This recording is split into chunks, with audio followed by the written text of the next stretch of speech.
ازيكم عاملين ايه؟ والنهارده حلقة جديدة من سلسلة رحلة المنح من الصفر. النهارده ان شاء الله انا حابة اعمل فيديو سريع كده بس هوضح فيه للناس ازاي يقدروا يلاقوا منح بكل سهولة من غير اي تعقيد، وكمان تكون مطابقة لخبراتك ولشخصيتك حتى لو كنا لسه بادئين ودي اول مرة نقدم على منح. فلو مهتمين تابعوا معايا الفيديو ده. انا حابة اقسم خطوات البحث عن المنح لخطوتين. اول حاجة اللي هي الخطوة العادية والمنتشرة واللي الناس كلها عارفاها، اللي هو احنا ازاي نقدر نلاقي منح. والخطوة التانية او القسم التاني اللي هو الطريقة اللي انا بستخدمها دايما اني الاقي بيها السكولارشيبس او الحاجات اللي انا حابة اقدم عليها. فأول حاجة معانا وهي البحث العادي. ناس كتير جدا ممكن يكونوا فعلا مهيئين ان هم ياخدوا منحة، معاهم خطابات التوصية نوعا ما، كاتبين خطاب النية بتاعهم بشكل كويس، واخدين اختبار اللغة وكل حاجة، ولكن هم مش عارفين يبدأوا منين ان هم يقدموا على منحة. فالطريقة السهلة خالص خالص ان انتوا تكتبوا على مثلا جوجل او على اي محرك بحثي مثلا في البلد المعينة اللي انتوا عايزينها scholarships للمرحلة المعينة، سواء بقى كنتوا بكالوريوس او سواء كنتوا ماجستير او سواء كنتوا دكتوراه. دي الطريقة السهلة والشائعة اللي الناس كلها بتقدر تعملها.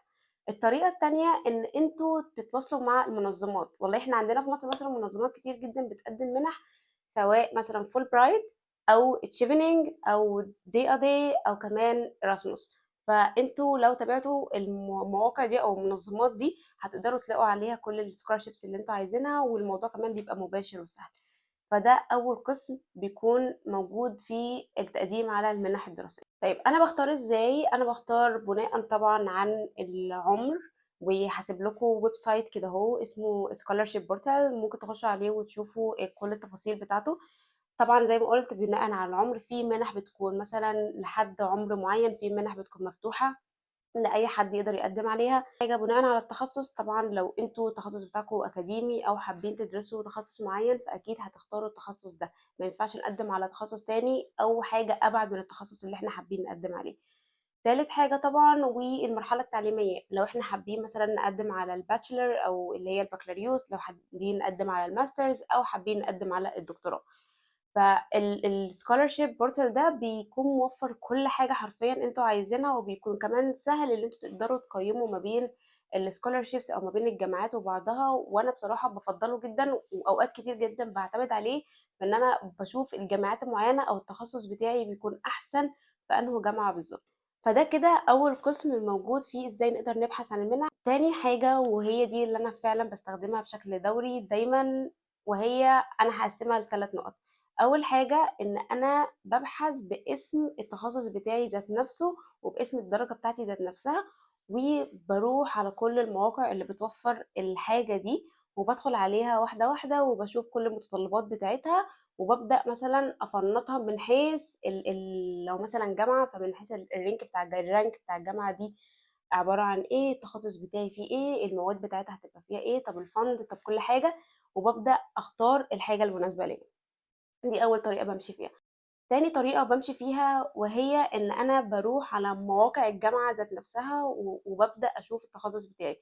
هو شوية الموضوع ده بيكون مرهق نوعا ما وبيحتاج بحث طويل جدا، سواء انتوا هتشوفوا على مستوى دولة معينة أو على مستوى عدة دول، فهو الموضوع فعلا بياخد وقت وبيبقى محتاج ترتيب وتجهيز من بدري، وبيحتاج ان انتوا فعلا تنظموا الجامعات اللي انتوا عايزين مثلا تقدموا عليها، لأن الموضوع ده بياخد وقت كبير. ولكن انا بفضل الطريقه دي دايما، لان مثلا لو انا هتارجت دوله معينه فهكتب التخصص مثلا بتاعي وهشوف كل الجامعات اللي بتقدم البرنامج بتاعي، وده هيكون طبعا بيسهل عليا ان انا اشوف التخصص بتاعي احسن في انه جامعه في الدوله دي. ولكن لو اوقات مثلا بدور على مستوى مثلا هنقول في اوروبا هنا الاتحاد الاوروبي، فببدا اشوف مثلا احسن 20 جامعه، احسن 30 جامعه في التخصص بتاعي، وببدا اتواصل مع الجامعات دي واسالهم على كل حاجه انا عايزاها والشروط بتاعتها والفند مثلا او السكولارشيبس اللي هم هيقدموها او الفند بتاع الجامعه ايه. وهم بصراحه بيوفروا لي كل التفاصيل اللي انا عايزاها، وبناء على كده ببدا اختار الحاجه اللي انا عايزه اقدم عليها. تالت طريقة أنا بستخدمها وهي السوشيال نتوركينج، ودايما أنا بحب أأكد على النقطة دي إن النتوركينج أو شبكات المعرفة بتكون مهمة جدا جدا في المرحلة دي، سواء احنا بنقدم على الجامعات او بنقدم على السكولارشيبس ذات نفسها، فبتكون مهمه جدا. انا عندي دايما تو بلاتفورمز بستخدمهم. اول حاجه لينكدين، يعني انا لينكدين بحبه جدا لدرجه اوقات كتير في اوقات فراغي كده بحب فعلا اقعد عليه واشوف الدنيا فيه ايه وكده. فاللينكدين مهم جدا جدا. تاني حاجة وهي تويتر. ناس كتير هتستغرب الموضوع، ولكن انا هقول لكم هو ازاي نقدر نستخدم تويتر اللي احنا ممكن نلاقي عليه scholarships او نلاقي عليه حتى positions احنا عايزينها. خلينا نتكلم اول حاجة على لينكدين. واول حاجة انتوا لازم اول ما تعملوا الاكونت بتاعكم تعملوا كونكت كل الناس اللي ليها علاقة بالتخصص بتاعكم، سواء جوه بقى بلدكم او بره البلد. وانا اوقات كتير جدا بفضل ان الناس تكون من بره البلد اكتر، لان هم بيكون في اكسبوجر بشكل اعلى، وكمان بينزلوا فرص والاكتيفيتيز بتاعتهم بتبقى اكتر. فمن النقطه دي تقدروا توصلوا للحاجه اللي انتوا عايزينها. فمثلا عملنا الاكونت بتاعنا، عملنا كونكت لكل الناس اللي في المجال بتاعنا. نبدا بقى نشوف الناس دي بيعملوا ايه. مثلا هم كانوا في الجامعه الفلانيه، فهنبدا نخش على الجامعه الفلانيه ونشوف الجامعه دي والله فيها مثلا opportunity كويسه اللي احنا نقدر نقدم عليها ولا لا. والله راحوا مثلا التدريب في مركز بحثي معين في جامعه معينه، نبدا نشوف برضه هو في فرص لينا ولا لا. انا عن نفسي بحب الطريقه دي وانا دايما بستخدمها، لانها بتساعد عليا كتير. اللي انا اعرف منظمات كتير جدا انا ما كنتش عارفاها قبل كده، وهم مثلا كانوا بيقدموا فرص، فدي بتبقى يعني بلس ليا اللي انا اقدر اتعرف على حاجات اكتر. تاني حاجه ان هو انا لما بتعرف على الناس دي وبنبدا مثلا نتكلم ولا كده، فهم اوقات كتير جدا بيكون عندهم فرص. والله طب انا عندي فرصه ليك اللي انت ممكن تحضر الحاجه الفلانيه، او في مثلا مؤتمر هنا، او في ورك شوب هنا. فالموضوع بيكون حلو جدا ان انتوا بتبنوا فعلا شبكه علاقات كويسه، وبناء على شبكه العلاقات دي بتوفر لكم فرص كتير جدا جدا. تاني بلاتفورم انا بحب استخدمها وهي تويتر. لان عليها الريسيرش بصراحه، لو الناس بقى هنا اللي بتتابعني كمان في شويه منهم علوم، فالريسيرش عليها بيبقى فظيع. ليه؟ لان اول حاجه الدكاتره بره مصر بيميلوا اكتر ان هم يستخدموا تويتر، ان هم ينزلوا كل البوزيشنز اللي عندهم، سواء انت اندر جراد او انت جراديويت ستودنت او انت حتى بوست دوك. فبينزلوا فرص كتير جدا.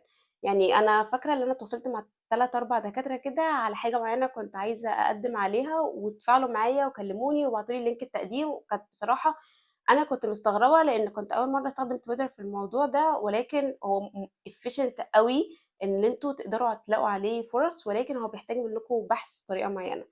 طيب ازاي؟ اول حاجه انا بكتبها مثلا لو انا هفترض اللي هو انا حابه اعمل ماستر، فبكتب مثلا ماستر بوزيشن ان كذا في التخصص بتاعي، وببدا افلتر على حسب كل البوستس الموجوده. وبلاقي مثلا الدكاتره او بلاقي التويتس اللي الدكاتره بيتكلموا عنها، ان هم والله عايزين دلوقتي ماستر ستودنت في المعمل بتاعهم، او عايزين ماستر ستودنت يشتغل معاهم في الحاجه الفلانيه، وده لينك التقديم او الايميل بتاع الدكتور وتقدروا تقدموا عليه. فهي طرق البحث تبقى كتير قوي، ولكن هو عايزة فعلا شخص يكون فاضي ومتفرغ شوية، اللي هو يقدر يبحث بالطريقة المناسبة عشان يعرف يلاقي الفرصة الكويسة ليه. رابع طريقة، وهي طريقة غريبة شوية ولكن أنا بحب برضه استخدمها، عن طريق جوجل سكولر.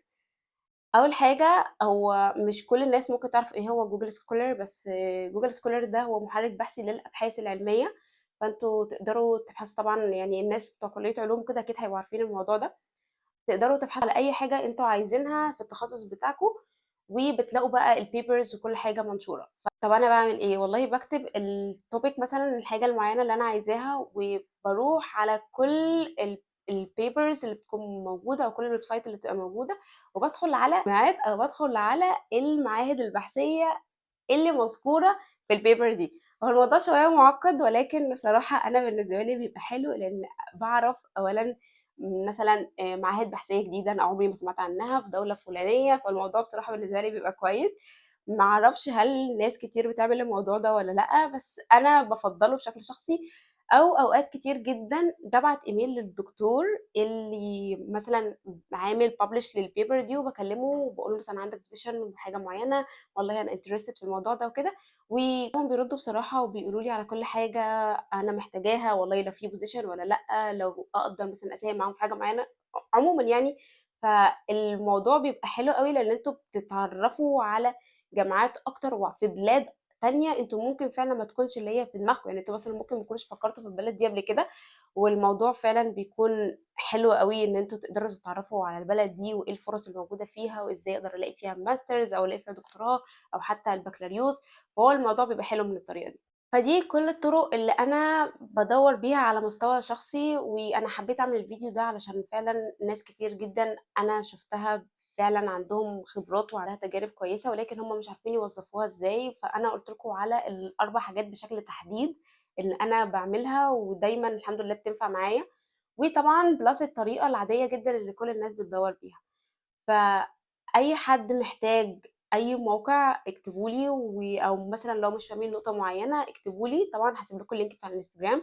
اكتبوا لي كل حاجة انتوا عايزينها وانا هقول لكم عليها، وهبعت لكم مثلا لو في مثلا الموقع المعين اللي انتوا عايزينه هبعته لكم برده. وبرده لو في ناس عندها لينكدين هسيب لكم اللينكدين عليه كونكت عادي، وتشوفوا برده الفرص والحاجات اللي انا بنزلها هناك.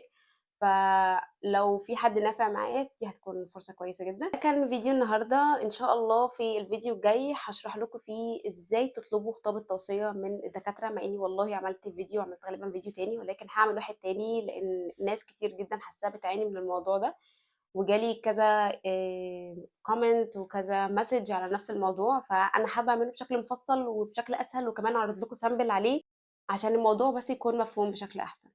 فلو عجبكم الفيديو متنسوش تعملوا شير لكل حد مهتم فعلا بالتقديم على المنح، وان شاء الله اشوفكم